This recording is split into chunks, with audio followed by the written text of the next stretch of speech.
हे कृपालुआ, हे दयालुआ, हे कृपालुआ, हे दयालुआ, स्वामी राघवा, स्वामी राघवा, हे दयालुआ, स्वामी राघवा, स्वामी राघवा, प्रथम कामना लाविली समे, प्रथम कामना लाविली समे, मग उपेक्षिता ढोलदान हे, मग उपेक्षिता ढोलदान हे, हे दयालुआ, हे कृपालुआ, हे दयालुआ, स्वामी राघवा, स्वामी राघवा,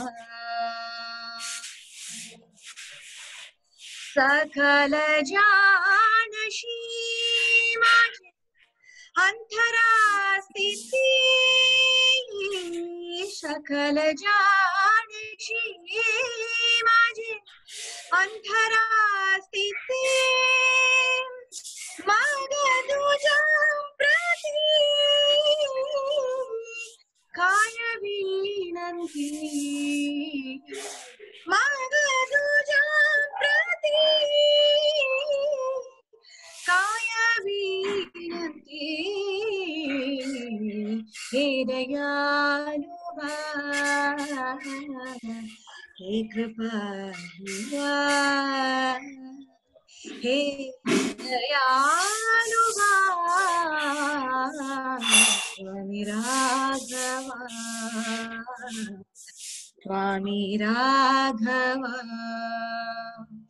हे दयालुआ, हे कृपालुआ, हे दयालुआ, स्वामी राघवा, स्वामी राघवा, स्वामी राघवा. Thank you. Thank you, Annette Veena, for a wonderful prayer. Thank you so much. I would like to extend my warm welcome to Sri Prabhakar Rao. He is the author of the book Ramayana 108, published by the Hindu Center of Singapore. We all hope to learn a lot of unknown facts about the Ramayana today. Welcome, Sri Prabhakar Rao, sir.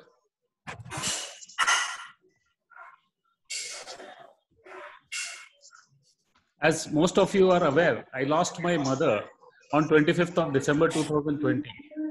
I wish and pray that her soul rest in peace. I thank all the Rotarians and their families for extending their support to our family during the tough time. There has been a wide gap for the meetings, and we hope that we will make it by organizing some physical meetings during next month.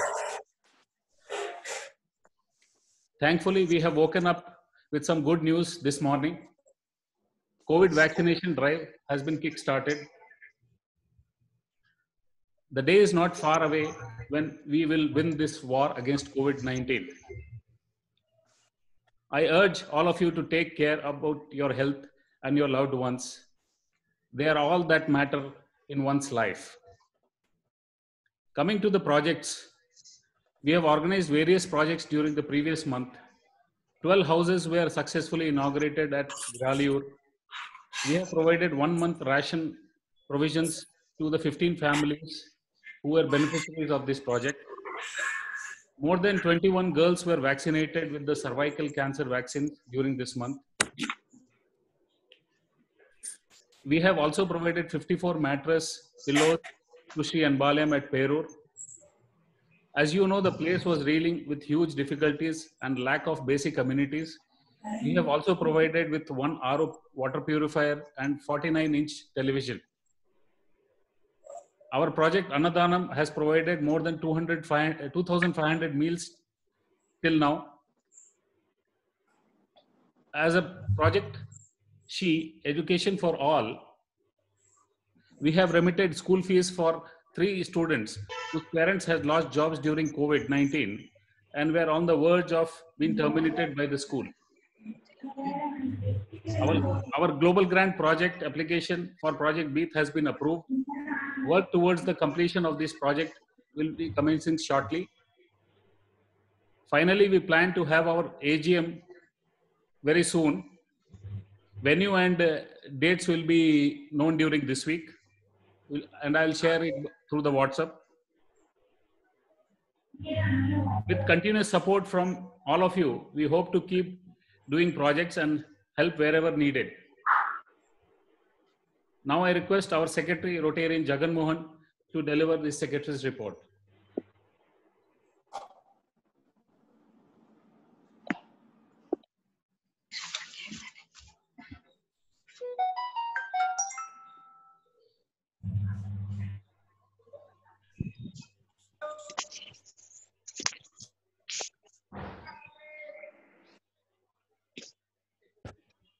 Jagan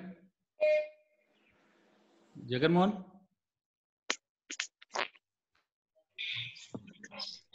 Yeah, thank you, President.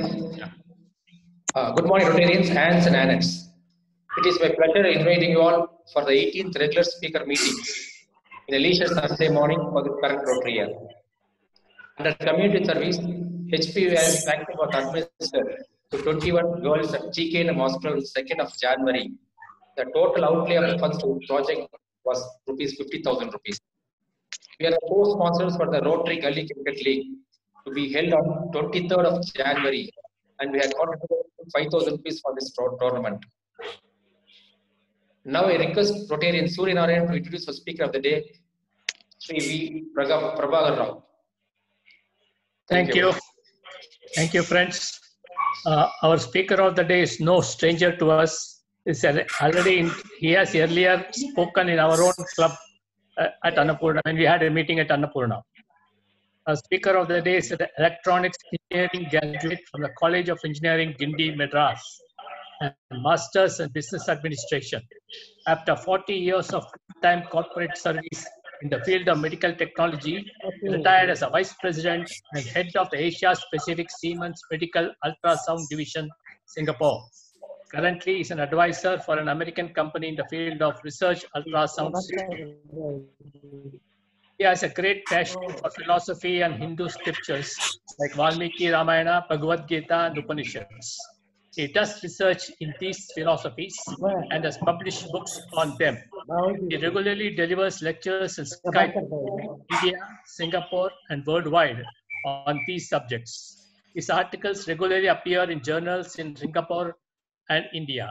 Very recently, his book titled Ramayana 108 was released at Singapore Festival of Hinduism. Unfortunately, most of the books have been sold out. Now they're planning to print it again in India itself for our Indian business. An ardent public speaker, having been a Toastmaster for over 2 decades, was the president of the Toastmasters Club of Singapore. He has a special interest in motivating the youngsters to bring out their potential and talents using motivational talks and public speaking workshops. A strong believer in Indian tradition, culture, and universal values, he is very conscious of the need to pass on these to the future generation. Every Saturday, he continues to deliver talk on Bhagavad Gita to limited listeners in Coimbatore and few log in worldwide. He strongly believes in the motto, Dharma that is moral value, brings happiness. Friends, I have immense pleasure introducing to you Sri Prabhakar Rao, who had earlier delivered talks in our meeting. Today, he will talk on Ramayana, which we all know what the Ramayana story is, and to a good extent, we know the philosophy too.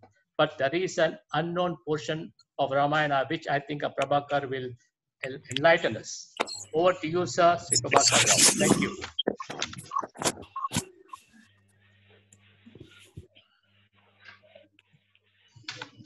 Thank you very much, Sri Surya Narayana sir, for a very detailed introduction and also very affectionate introduction. Thank you very much. May I request the host to mute everybody using a master mute? There are some disturbances from some. Yeah, I'm trying. 1 minute, I'll do it.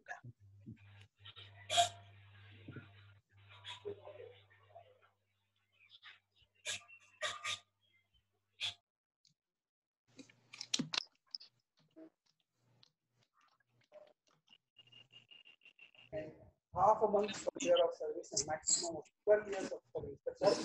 And if they are Teriyachi, I'm not very sure. There are difference between Yes, and Agnes. And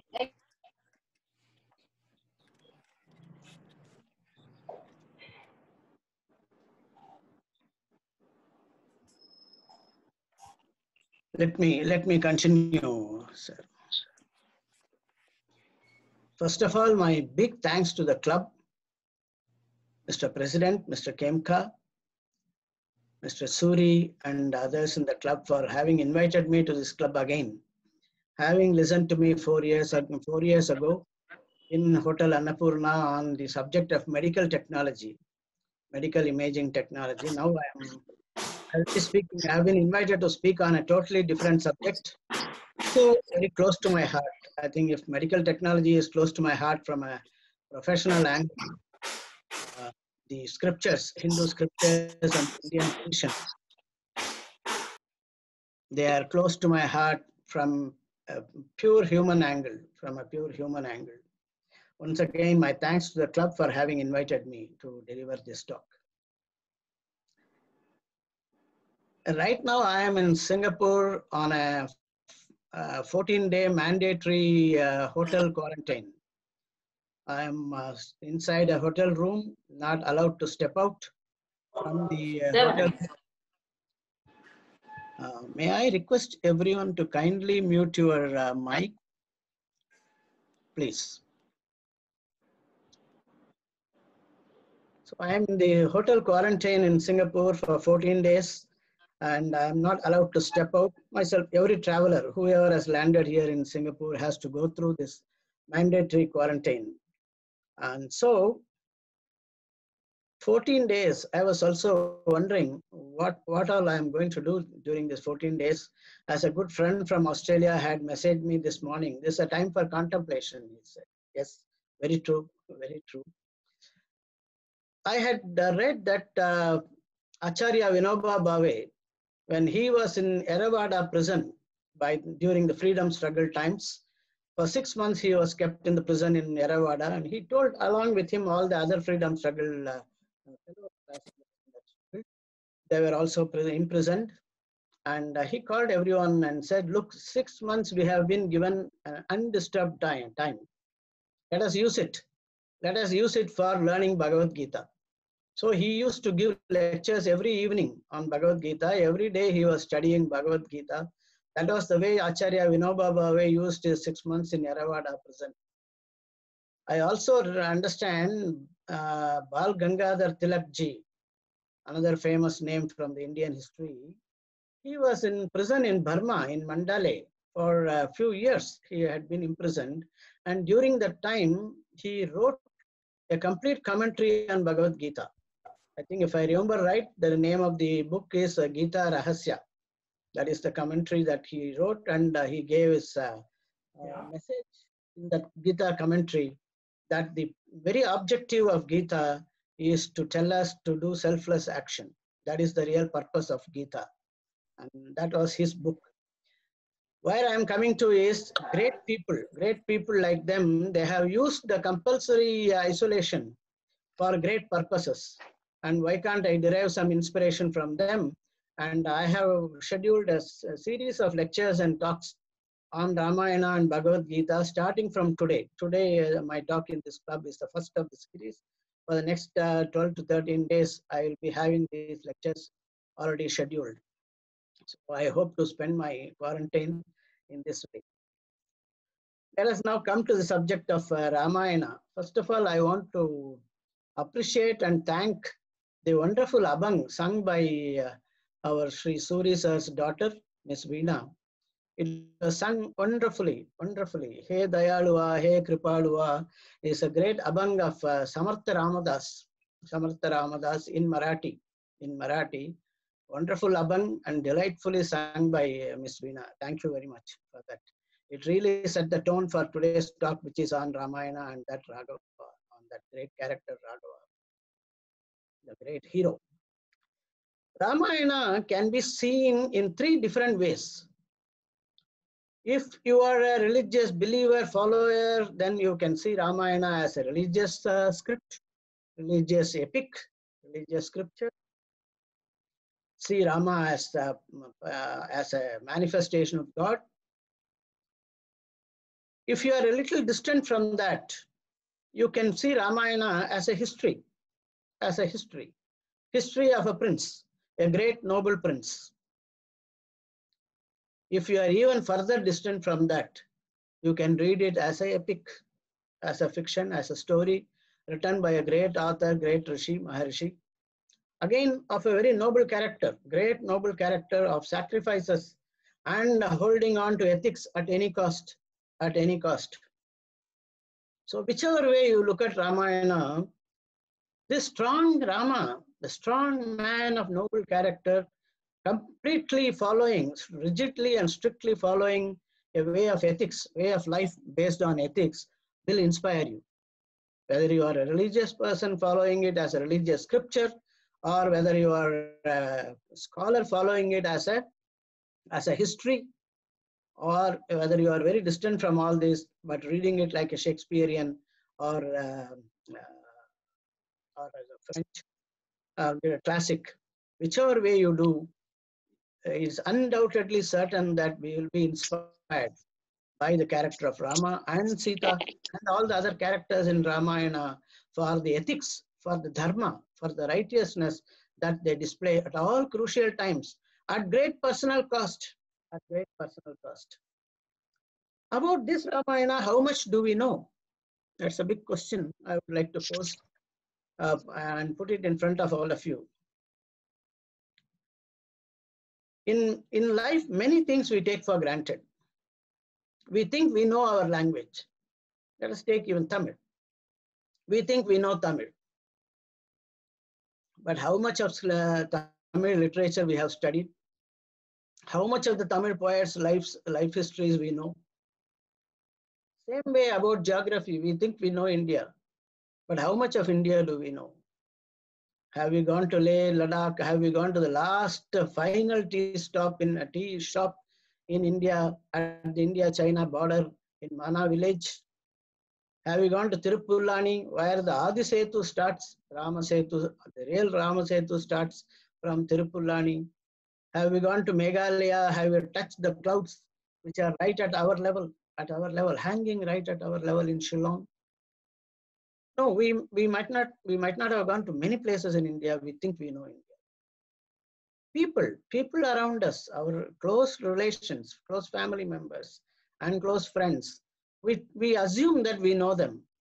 And then suddenly, after many years, we find a hidden talent in them. Oh, I didn't know you are such a good painter. I didn't know you are such a good poet. We take things for granted. Same way, we think we know Ramayana. We know the major touch points, Rama's birth, the Putra Kameshti Yaga of Dasaratha, then the birth of the 4 children, then Rama Sita Vivaha, and then Rama's exile to the forest, to Vanavasa, Sita being abducted, and then the Rama building the bridge across the ocean, the entire big war in Lanka, and then they're coming back. They are coming back to Ayodhya, Pattabhishek. We know this. But do we know below this, beyond this, to the depths, deeper layers of Ramayana have we gone into? Or how much have we gone into? In my opinion, most of us in India, or most of us who know Ramayana, know probably 1, 2, 3 layers maximum, but we don't know the subsequent layers deeper down, deeper down. Today, I'm going to take a few of them and then put it in front of you. I gave a talk on the same topic, on the same title, in another of the Rotary clubs in Coimbatore, just a couple of weeks ago. So today, some of you might be wondering, am I going to repeat myself? I'm not planning to repeat myself. I'm going to be taking up some other episodes, some other incidents, again, which are not much known in Ramayana. Let me start from Sita Kalyanam. First of all, very interestingly, this is not called Rama Kalyanam. This is not even called Sita Rama Kalyanam. This is called Sita Kalyanam. Same way, is called the other great marriage in the Krishna Avatara is called Radha Kalyanam. It's Radha Kalyana Utsavam. This is the high pedestal, high status that the Indian tradition, Indian culture offers to women. Women are placed at that level. So this is called Sita Kalyana. How does it happen? How did it come about? Vishwamitra Maharshi, he comes to Dasaratha's court. He requests him to send Rama and Rama with him to protect his yaga. All of us know about this.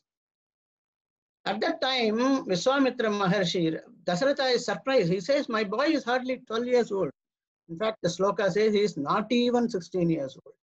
But actually, precisely, Rama is 12 years old at that time. Interestingly, Rama was 12 years old and Sita Devi was 5 years old at the time of their marriage, Sita Kalyan. This fact may not be known much.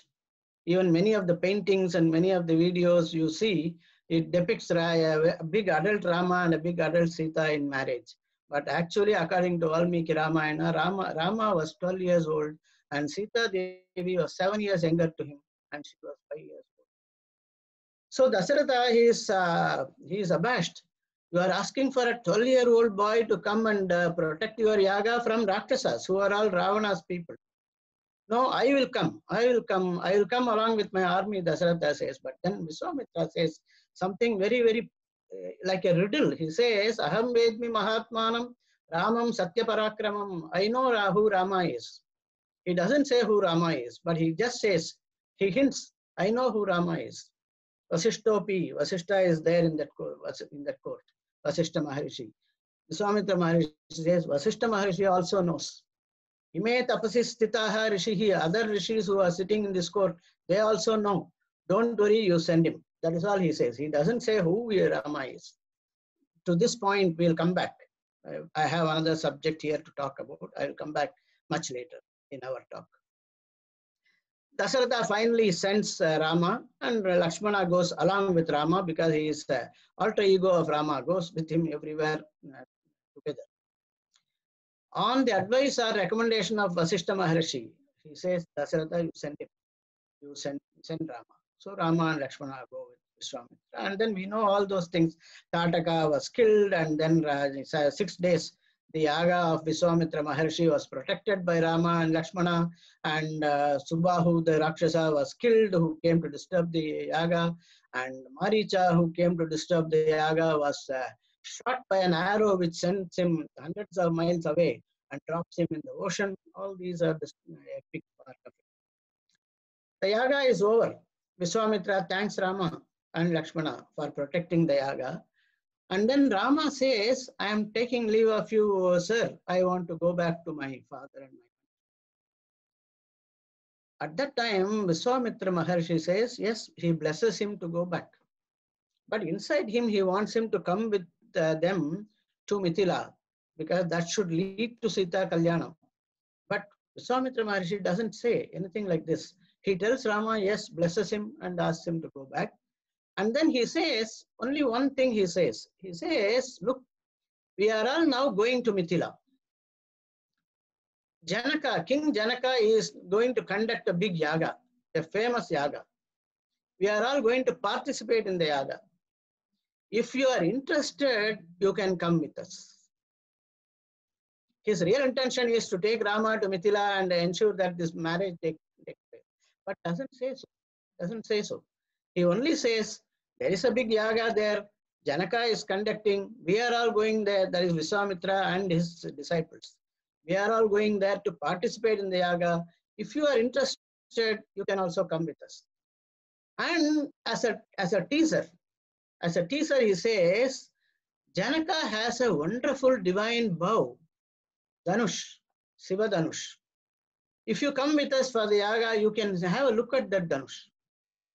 That is all he says. Then Rama says, yes, we will come with you. That is how Rama and Lakshmana end up coming to Mithila with Vishwamitra Maharaj. Even there, we generally think of the Sita Kalyana as a Swayamvara where Janaka has invited everyone and says whoever picks up this bow and ties the string in it, he can get my daughter as a wife. No, all these didn't happen. It was not a Swayamvara. But Janaka had announced long back that as a Virya Sulka, that is the word, as a Virya Sulka, that is as a reward for heroism, reward for valor, he offers his daughter, whoever picks up that Siva Dhanush and is able to tie the string to it and aim it, make it effective, This he had announced sometime earlier. So many kings at a different time. It's not a one-time event. That's what I want to highlight. So at different points in time, different kings, different princes, they have come, tried their hand. Everyone has failed, including Ravana. And now Rama comes along with Vishwamitra to the yaga in Mithila. And there Vishwamitra Maharshi tells Janaka, can you show that bow to Rama? That is all.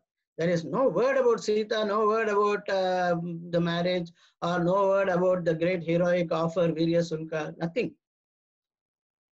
Rama wants to see the bow. King Janaka, can you show the bow? Then King Janaka arranges to get the bow there. Some 5,000 people drag the chamber carrying the bow. So heavy. They drag it there, bring it to the court, and then King Janaka and Vishwamitra Maharshi tell Rama, you can have a look at it. And Rama picks up, and Rama has a look at it. Then he asks permission, can I touch it? Then they say, yes, you can. Even up to this point, there is no word about Sita or any of this about leading to a reward of Sita being offered in marriage, and none of these words. Then Rama picks up the bow and then very effortlessly lifts it up, and then he tries to tie the rope to it and holds it in the middle, ties the rope or the string at the back to activate the bow, and then the bow breaks. The bow breaks, the great Siva Dhanush, which nobody is able to lift it. Nobody is able to even drag it. 5,000 people were necessary to even drag it to the court. Rama effortlessly picks up, and then when he is with one hand, left hand, he holds it in the middle. With the right hand, he is tying the rope. At that time, it breaks. The entire court swoons, except 4 people. Janaka, King Janaka, Vishwamitra Maharshi, Rama, and Lakshmana. These are the 4 people who have not fainted. And Lakshmana is standing there with a smile on his face as if this is a child's play for my brother. What did you expect? Vishwamitra Maharshi and Janaka are very happy. Then everybody wakes up, they come back to their senses. And then Janaka says, Rama, my daughter is yours. I had made an offer earlier that she is the Virya Sulka. She is the reward for this valor, and you deserve her. And then, interestingly, this fact may not be known to many. Rama says, no, wait. I cannot and I will not marry until I have the approval from my father. Then immediately Janaka sends messengers to Dasaratha. And Dasaratha and the entire retinue, they hear this news and they are very happy. Then they come here, and then only with his permission and with his physical presence, the marriage takes place. Now this factor that Rama said, wait, until my father approves, I will not marry. This factor doesn't appear even in Valmiki Ramayana, doesn't appear in this place, but it appears in a different place. In Chitrakuta, during the Vanavasa, during the exile in forest, in Chitrakuta, Rama and Sita visit the ashram of Maharishi Atri and Anasuya. At that time, Anasuya, the Rishi Patni Anasuya, she asked Sita Devi, look, I missed your marriage. Now you explain to me, narrate to me the entire marriage, how it took place. At that time, Sita Devi says this. At that time, Sita Devi says this. She says, when my father immediately offered me in marriage to Rama, Rama did not agree. And Rama said, no, wait, till my father approves, I cannot go ahead. I will not marry. And then my father had to send messengers to Dasaratha. Dasaratha had to come, approve it, only then the marriage took place. This is said by Sita in Valmiki Ramayana, but at a very different place. Very different place. Not in this place where, for example, for your information, this marriage takes place in Balakandam, but that conversation between Sita Devi and Anasuya takes place in Ayodhya Kandam, end of Ayodhya Kandam. End of Ayodhya Kandam, just before they leave Chitrakuta and enter into Dandakaranya. At this time, as I told you, the marriage takes place, and in the marriage, Rama is 12 years old and Sita Devi is 5 years old. There is a 7-year age difference between the two of them. Okay. Now let us move on to another episode, where again, a general perception and full reality inside Valmiki Ramayana, there is a difference. This is the beginning of Ayodhya Kanda. Dasaratha makes up his mind that he will coronate Rama as the future king of the kingdom. And then he asks Rama to go back. He invites Rama to the court, informs him about it. One evening, says, tomorrow morning is your coronation. Now you go back and get ready for it. He sends Vasishtha Maharishi to Rama's palace to get him ready in a religious rites, rituals manner.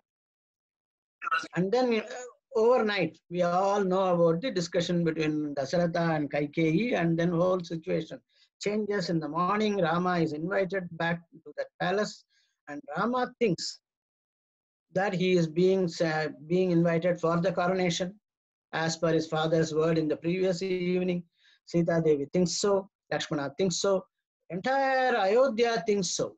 And as Rama's chariot to his father's palace is going on the royal pathway, on both sides, Ayodhya people have gathered and they are all so happy to see a glowing Rama, a Tejasvi Rama. There is a beautiful sloka there in Valmiki Ramayana. Yascha Ramam na pashyetu yamcha Ramo na pashyati. Ninditaha sarva lokeshu swatma penam vigarhitaha.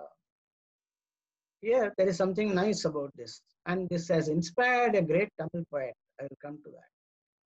In that procession, Rama being taken in a procession in a chariot to his father's palace, all the people of Ayodhya are on both sides. They are seeing such a great, glorious, splendid Rama. They all feel so happy. They tell each other, one who has not seen this Rama, and one whom this Rama has not seen, Rama's glance has not fallen, on whom Rama's glance has fallen, Ninditaha sarva lokeshu. The entire world will blame him for missing such an opportunity. So say the Ayodhyapura citizens, Ayodhyapura Vasis to each other. No, for Valmiki, that was not enough. Valmiki is there, stops for a moment, pauses for a moment, and then says, why the whole world blaming him?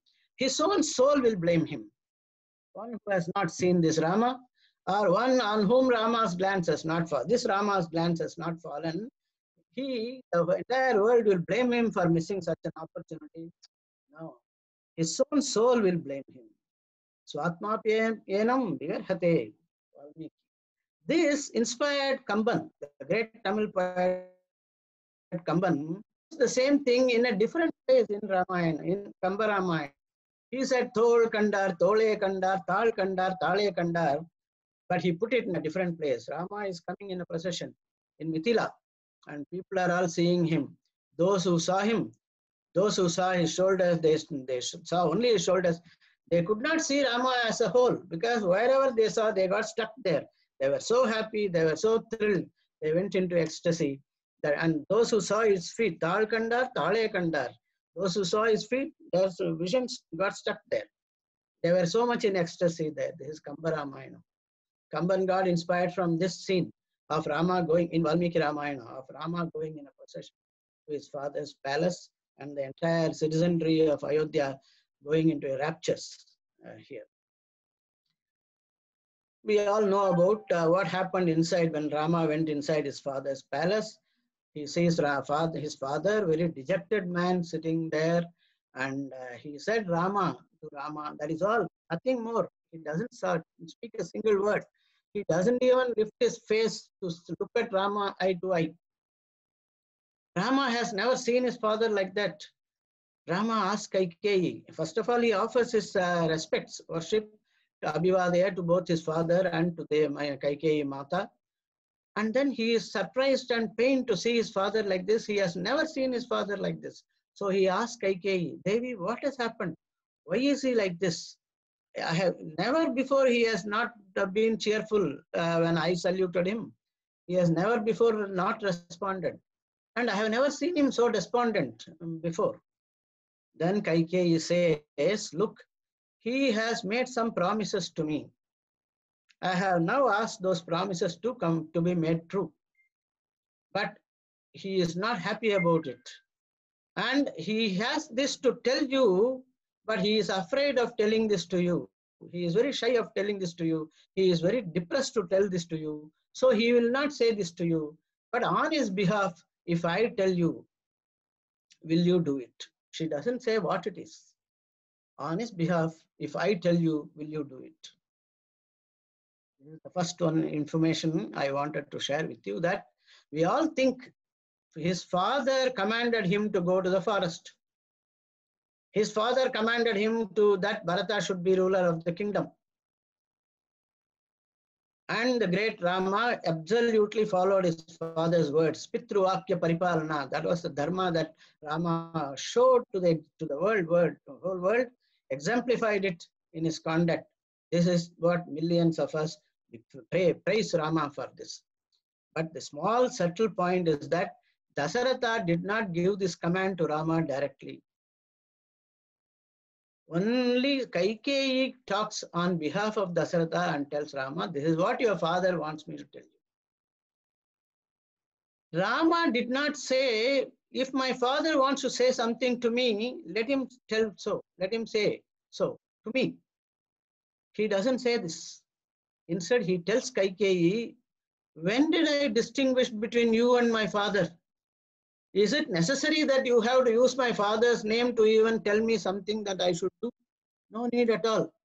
If you tell me, won't I do? This is what Kamban in his Ramayanam, immortalized by those great words, Mannavan Pani Andru Endru Agilum Num Pani Marappano in Kamba Ramayanam. Okay, if so, Dasaratha did not command Rama. Dasaratha gave his word to Kaikeyi. But Kaikeyi tells Rama. So Kaikeyi first asks, without telling what those two promises are, she says, look, there are two promises that he has to now fulfill. He is bound by his truth, Satya, Dharma. But he doesn't have the courage to tell you this. And he won't tell you this directly. So if I tell you, will you follow? Rama says, Rama Dvirna Abhibhashate. Rama doesn't change his word. I will do whatever you say. If you tell me, that is enough for me. You don't have to use even my father's authority for telling me. I have never differentiated between you and my father. Then she says those two promises, that boons that Dasaratha had given. Rama is absolutely nonchalantly he takes it. He is not affected at all. He is not affected at all by the two boons which say Bharata will have to be coronated and you have to go to the forest. There is no change in Rama's face. Rama was as bright and happy as when he came in after hearing these two words. That is what Valmiki immortalized by saying, Rajanashtam na apakarshati asya Lakshmi karam.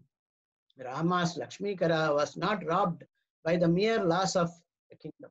loss of a kingdom became a mere loss of a kingdom. His Lakshmi Kantam, his Lakshmi Karam remained undiminished. Valmiki enjoys this. Kamban is inspired by the same lines, and Kamban says, before Rama went in and heard these words, and after Rama heard these words from Kaikeyi, was there a change in Rama's face? Kamba Ramayana says no. His face was even brighter after this. Andre alarmda sendamarai vendradamma. That's what Kamba says. Anyway, we'll come back to our point here about Ramayana that we don't know. We all think Dasaratha gave the command, but Dasaratha directly did not give the command to Rama. But Kaikeyi's words were enough for Rama to leave the kingdom to Bharata and to go on exile. While going on exile, another episode, I am now moving on to another episode. While going on exile, before going on exile, Rama, Sita and Lakshmana, they come and take blessings from the elder. So in between, the two things happened that Sita Devi insisted that she be taken by Rama with her.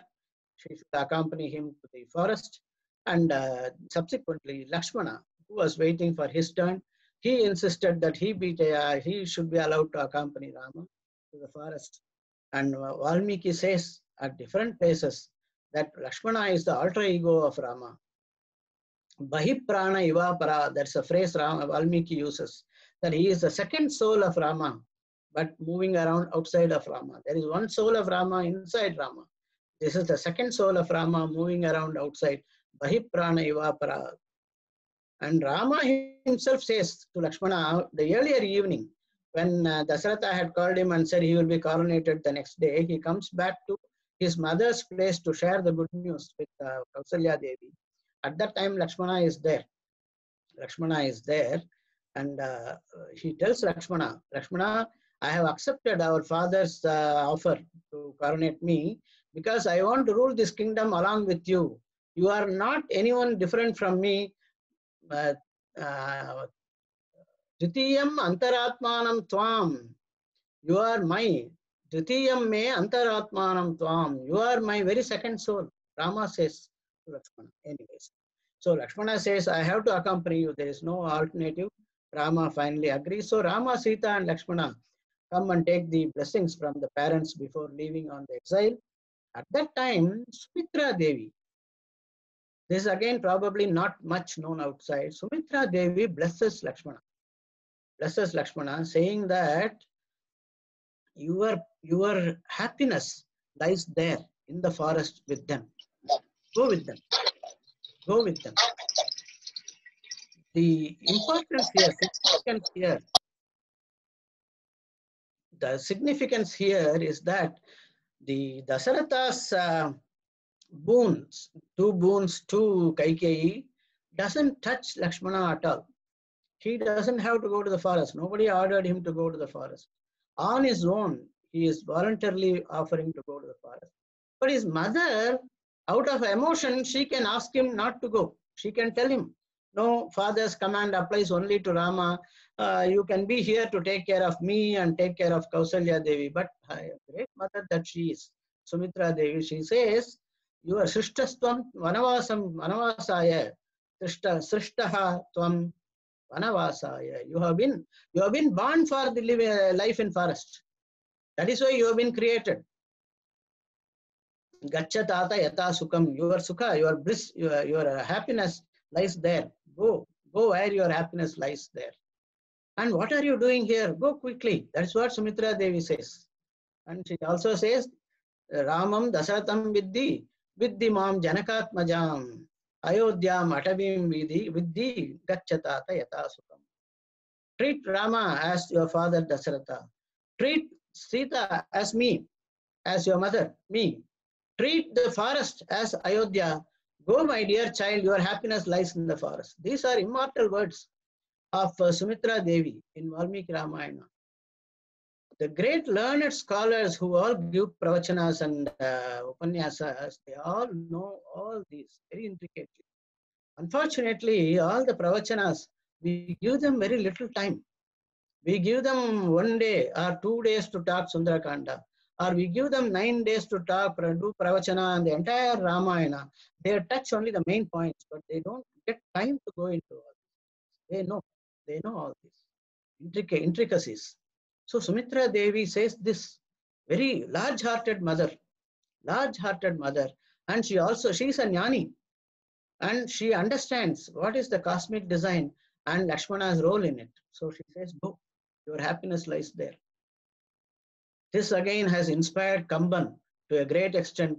Kamban writes in Kamba Ramayana, in Sumitra Devi's words, she says to son Lakshmana, go with him. Don't go as his brother, but go as his servant. In Kamba Ramayana, go as his servant. If he comes back to Ayodhya, come back with him. If he doesn't come back for some reason, you don't come back. This is in Kamba Ramayana. Again, he extols and praises Sumitra Devi with these words, immortal words. Now we'll move forward. We'll come back to Vishwamitra. There is a pattern in Valmiki Ramayana. There is a pattern of different great divine souls coming in to the epic, play an important part, then go back. Then they don't appear again. Let us see Vishwamitra Maharishi. Vishwamitra Maharishi comes to Dasaratha's court and takes Rama, and Lakshmana accompanies Rama, and they go for this protection of the yaga, and then they go to Mithila, then the Sita Kalyanam takes place. Vishwamitra Maharishi is the instrument for this Sita Rama Kalyanam, that Vivaham, that marriage, wedding. After that, Vishwamitra Maharishi doesn't appear in Ramayana anywhere. His job is done. His role has been played. He goes back to Himalayas. After that, throughout Ramayana, you don't see Vishwamitra Maharishi. Similarly, various Maharishis and various divine characters, they all appear at different points. Jatayu plays a key role and dies. Sarabanga Maharishi appears in one place. He plays a key role in an invisible manner. At that time, we also don't know. Even when you read Ramayana, Sarabanga Maharishi, what role he has played, we also won't understand, but we'll understand much later. But that's all. After that, he is not there in Ramayana. Sutikshna Maharishi. There is a Maharishi called Agastya's brother. He repeatedly appears in one episode, and Rama, Lakshmana and Sita, they go visit his ashram during the Aranyakanda and Vanavasa exile. But Ramayana doesn't even give his name. He is always referred as Agastya Brata, Agastya Brata, Agastya Brata, Agastya's brother. We have to read some other Purana to understand what is his name. What is his name? That is again some interesting rasa in some interesting thing in Ramayana. Agastya Maharishi alone is an exception. I'll come back to that. Sabari appears for a particular, in a particular episode, particular role she has to play, and then she goes away to Brahmaloka. Sampati appears for a particular role, and Sampati goes away. This is a role, this is a pattern you see in Ramayana. The exception, let us come back to two other rishis first before we come to exception. Vasishtha Maharishi is there all the time when the epic takes place in Ayodhya, and then once more he appears when Bharata comes to Chitrakuta to plead with Rama to come back. At that time, Vasishtha Maharishi accompanies Bharata. After that, Vasishtha Maharishi doesn't appear at all till the final Abhisheka, Pattabhisheka. Only then Vasishtha Maharishi appears. Only to emphasize this, Kamban in Tamil, great Tamil poet Kamban in Kamba Ramayanam, in the Pattabhishekam verse, the great verse on Pattabhisheka, Anuman Ariyanai Tanga Angadan Udaival in that famous verse, he says, Vasittane Punaindan Mauli. That is, the coronation, the crown was kept on Rama's head by Vasishtha Maharishi himself. There, Kamban uses a ekaram. He could have said Vasittan Punaindan Mauli. Mauli is the crown. But he didn't say Vasittan Punaindan Mauli, but he said Vasittane Punaindan Mauli. That ekaram is to say that Vasishtha who 14 years ago was hoping to coronate Rama and keep the crown on Rama's head, he had to wait for 14 years. And after 14 years, same Vasishtha kept the crown on Rama's head, coronated. To emphasize that. And in between, Vasishtha is missing. Vasishtha Maharshi is not visible. It's a pattern. Same way, Bharadwaja Maharishi. He appears only 3 times in the entire Ramayana. Once he appears in the sense of Rama goes and visits Rama, Lakshmana and Sita. They visit Bharadwaja Maharishi in today's Allahabad, Triveni Sangamam. That is one. And then he gives the guidance to Chitrakuta, go and live there. That is the guidance he gives. That was the role he had to play. And then they leave. Second time he appears is when Bharata comes in search of Rama. At that time again he visits Bharadwaja Maharishi and wanting to know where he should go and look for Rama. He doesn't know where Rama is somewhere in the forest. But he asks Bharadwaja Maharishi, where should I go and look for Rama? And Bharadwaja Maharishi asks him, what is your intention? Because Bharata has come with a huge army, what is your intention? He doubts whether Bharata has a bad intention towards Rama. And once Bharata explains his intention, then Bharadwaja Maharishi blesses him and sends him to Chitrakuta, like a traffic policeman directing him. Third time he appears when Rama, everyone, they come back from Lanka. On the way to Ayodhya, Rama drops in there in his Pushpaka Vimana and spends a day with him and takes his blessing. This Bharadwaja Maharishi appears only 3 times, otherwise he doesn't appear at other places. The exception is Agastya Maharishi. Agastya Maharishi has multiple roles to play in Ramayana. When Rama, Sita and Lakshmana come and visit Agastya Maharishi's ashram in Dandakaranya, Agastya Maharishi is waiting with divine weapons meant for Rama. He knows Rama will be visiting him. And Indra and Varuna, they have left all those weapons in Agastya Maharishi's custody. And Rama, Lakshmana and Sita, when they come and visit the ashram, Agastya Maharishi hands over all these weapons. With these weapons only, that one of the weapons is Kodanda, the Vishnu's Saranga, which is called Kodanda once Rama uses it. The bow of Rama is actually with Agastya Maharishi's custody and he hands it over to him. That is one place. And then, very interestingly, everywhere they meet so many rishis in their Vanavasa. Bharadwaja Maharishi said, you go and live in Chitrakuta. But since Bharata came there and Bharata's army came there to request Rama to come back, the whole Chitrakuta forest and the peace of the forest, peace of the serenity of the place, peace and serenity of the place was disturbed.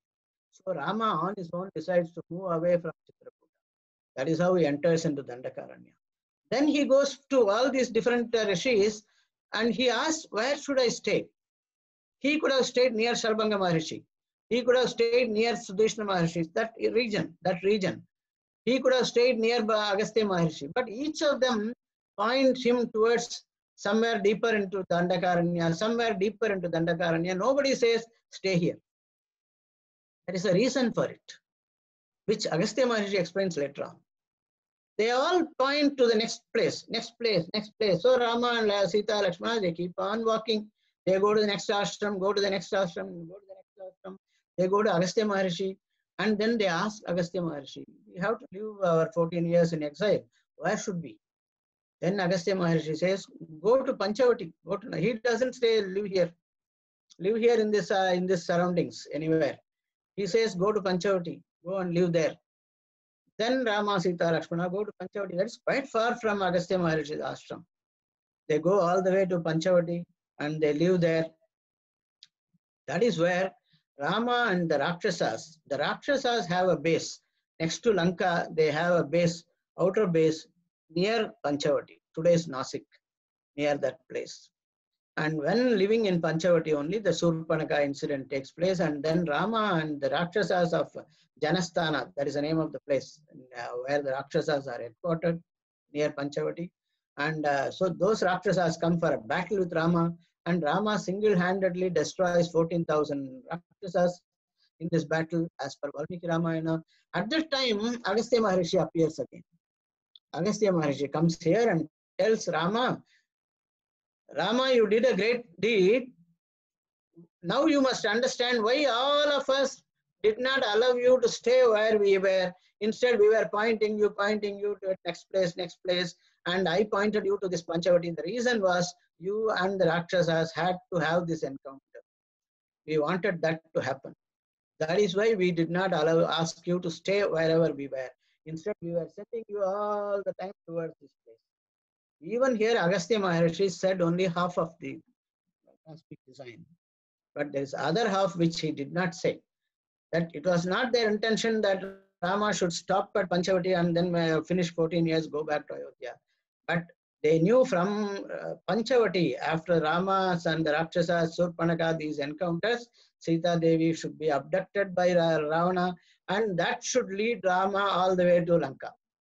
That is their design, our cosmic design. These Maharshis knew, so they were sending him all the way to Panchavati. And from Panchavati, they knew Ravana will now take over. Ravana will take over. They didn't have to do any more work to send Rama to the Lanka.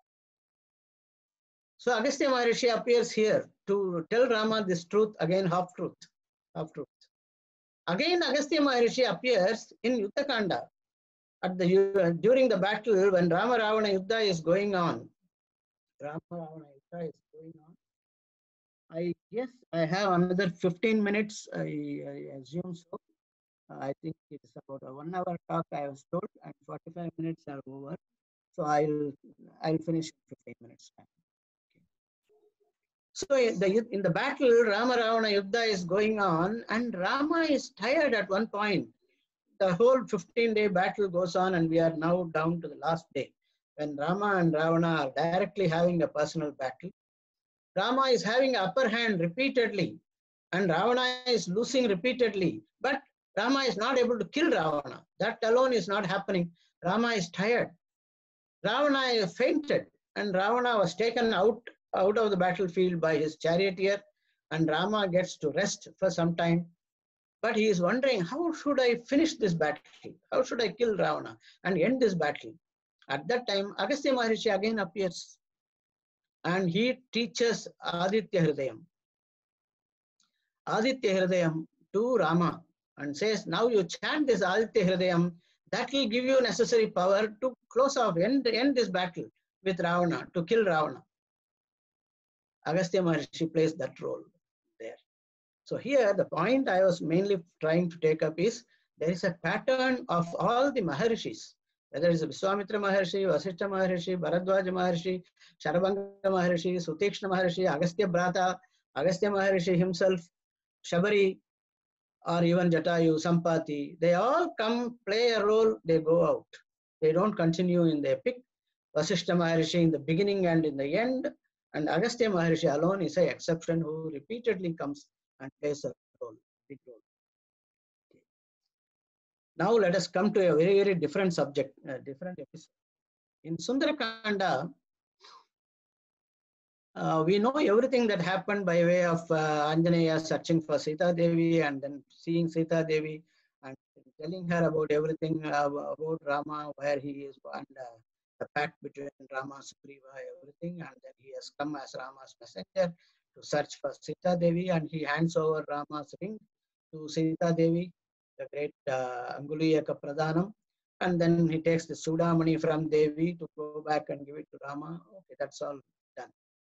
Then Hanuman thinks, I want to go and see Ravana in his court. I want to see who are all around him, who are his lieutenants, who are his right hand, left hand, and what are the weaknesses, any weaknesses there. All these I should go and report back to my masters, Sugriva and Rama. So his intention is to now somehow be taken to Ravana's court. He can't just go to Ravana's court, it won't be possible. So he should be dragged and taken to Ravana's court. For that, he starts destroying Ashokavana, and then he battles with so many Rakshasas, Ravana sends, all that happens. Finally, nobody is able to conquer Hanuman. Indrajit comes.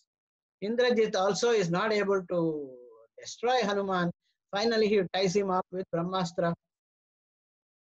At that time, something interesting happens. That is the point I am trying to come to. Hanuman has a boon from Lord Brahma that he will not be bound by Brahmastra, or he doesn't have to be bound by Brahmastra. He will not be affected or wounded by Brahmastra. He has the boon. Nevertheless, he, out of respect for Brahma and to honor Brahma, he allows himself to be bound by Brahmastra. At that time, something else happens. The Rakshasas around Indrajit in that army, they all celebrate Hanuman being bound and Hanuman falling down on the ground, being bound by Brahmastra. They all bring lot of ropes and they all tie Hanuman. And Brahmastra immediately leaves. The effect of Brahmastra leaves immediately. That those Rakshasas don't understand. If the same person is tied by some other thing, then Brahmastra will vacate the place. This is a nature of Brahmastra, and being a very highly potent weapon. This only Indrajit knows. Only Indrajit knows. So Indrajit is thinking, oh my goodness, I bound this this great Vanara through Brahmastra, and my own people have spoiled the situation. They have tied with ordinary ropes, and then Brahmastra has vacated this place. And then he is surprised. Hanuman is pretending to be bound only. Hanuman is not breaking out of the bounds. He is pretending to be bound only. The Rakshasas don't understand. They seriously think that they have bound Hanuman very strongly. But Indrajit alone understands this Hanuman is not bound, but he is pretending to be bound. And Hanuman knows that Brahmastra has already gone away, and anyway Brahmastra will not have any effect on him. So, but still Hanuman pretends to be bound because his intention is to drag to Ravana's court. That is his intention, not to show his valor and to break out of the bound. So Hanuman is pretending. Indrajit doesn't understand why Hanuman is doing this, but Indrajit understands this Hanuman is doing something. There is something, some game going on here. He is not really bound, but he is pretending to be bound. And all the Rakshasas are being very cruel. They are poking him. They are with their knives, they are with their sulas, and he is accepting everything. Then Indrajit thinks there is something going on here. This Hanuman doesn't have to accept all this. He is really not bound, but he is accepting all these tortures and torments, and he is pretending to be bound. What is going on here? So he becomes very cautious. There is some game going on. This great Vanara is playing a game. Let me be very cautious. That place is like two chess masters. Two great chess masters playing with each other without opening a mouth, opening a mouth, without a single word being spoken.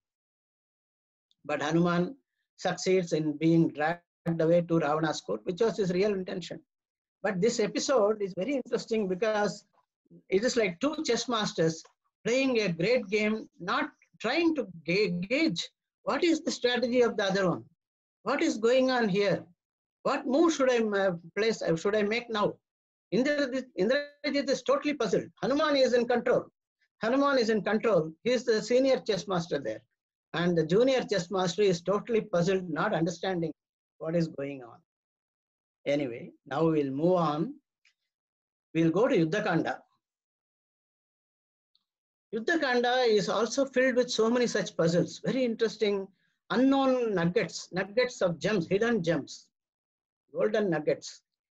Vibhishana Charanagati, all of us know Vibhishana comes seeking protection from Rama, or by Rama, from Ravana, and whether Rama should accept him or not, all the Vanaras and including Sugriva himself, they all advise against accepting Vibhishana, but Hanuman alone advises for accepting Vibhishana.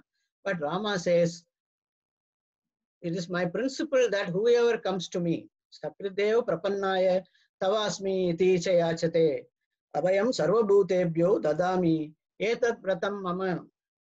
This is my principle. Whoever comes to me seeking my protection, I will give him protection.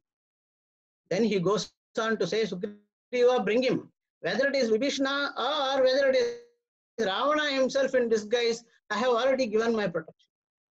Swayam Ravaneva, he says, Aneyenam Harisreshta Daktam Asya Abhayam Maya.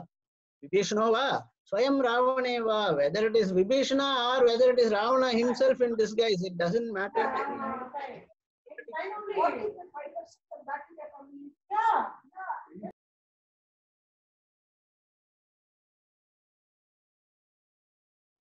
Swayam Ravaneva, he says, even if it is Ravana himself, I will give him, I have given him protection. I have already decided to give protection. Same way, at the end of Yuddha Kanda, after Ravana is killed in the Yuddha, Ravana has fallen down, then Rama instructs Vibhishana to do the final rites, final customary rites for the departed soul of Ravana. But Vibhishana says he has been a very bad brother. He has been a very bad being for the entire 3 worlds. He has tortured everybody, harassed everybody. I will not do rites for him. Then Rama says, Maranantani Vairani, all the enmities come to end at the death of the person. And you have to do rites for him. If you don't do rites for him, I will do myself. He doesn't say in as many words, but he says, he is to me what he is to you. Meaning that if he is your elder brother, he is also like an elder brother to me. And if you don't do the final rites for him, I will do it myself. Then Vibhishana does the final rites for Ravana. This is again a very beautiful but hidden gem. We don't know much about this. Rama saying that Vibhishana should do the final rites. All enmities come to an end with the death of the person. And if you don't do it for him, he is like a brother to me also.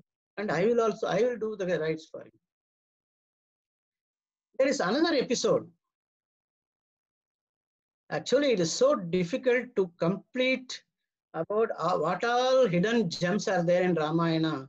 If you give me 1 hour, if you give me 2 hours, even that won't be sufficient. But I am just picking up some specific things alone, just to kindle your curiosity.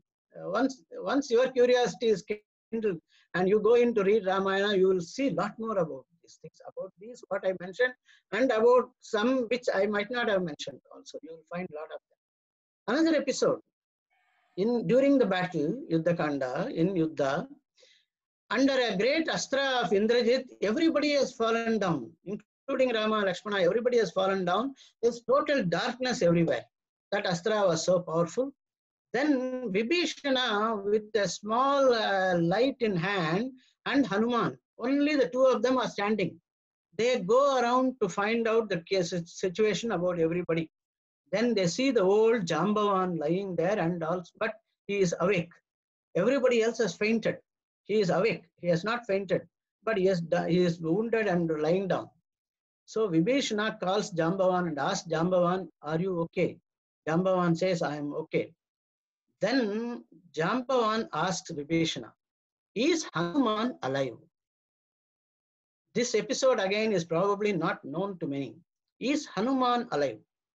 Vibhishana's curiosity is piqued by this. He asks Jambavan, "Sir," he is a very elderly Jambavan, "Sir, you are asking me about Hanuman. You didn't ask me about Rama. You didn't ask me about Lakshmana. You didn't ask me about Sugriva, but you are asking me about whether Hanuman is alive.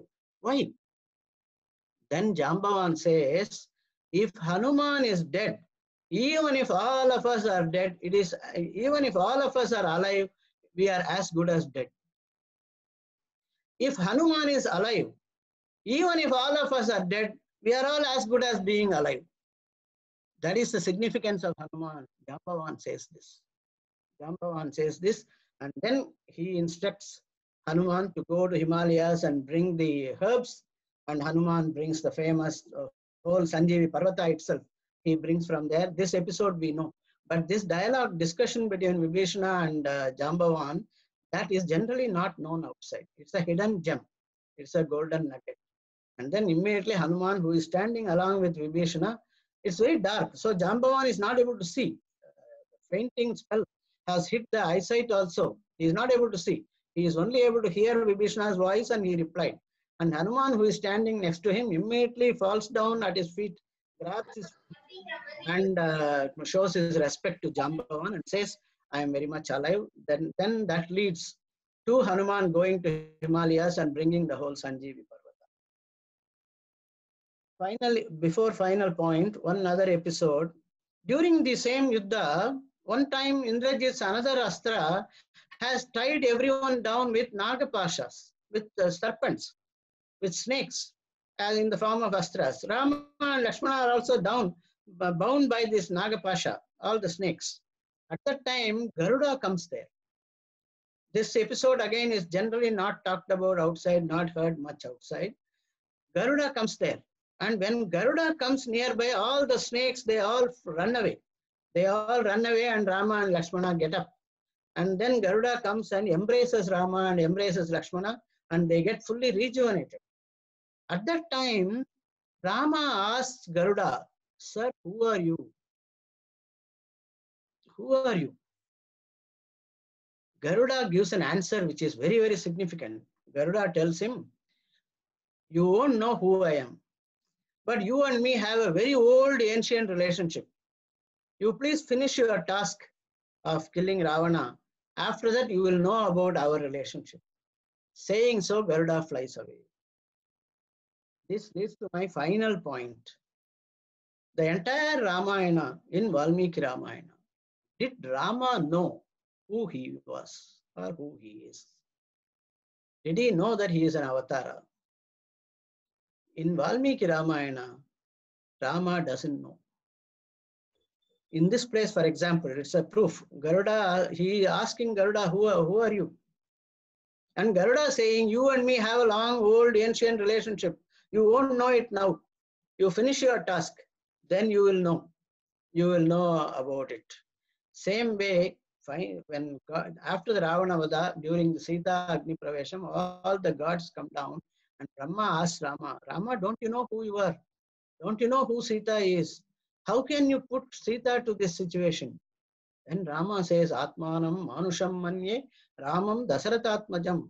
No, I know myself to be Rama as a human being. Rama, son of Dasaratha. You are saying some other things. Brahma says you are the very cause of the earth, cause of the world, and you are the sustainer of the world.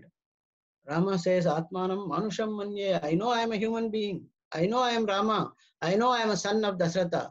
If I am something else, you have to tell me who I am. Then Brahma tells him who he is.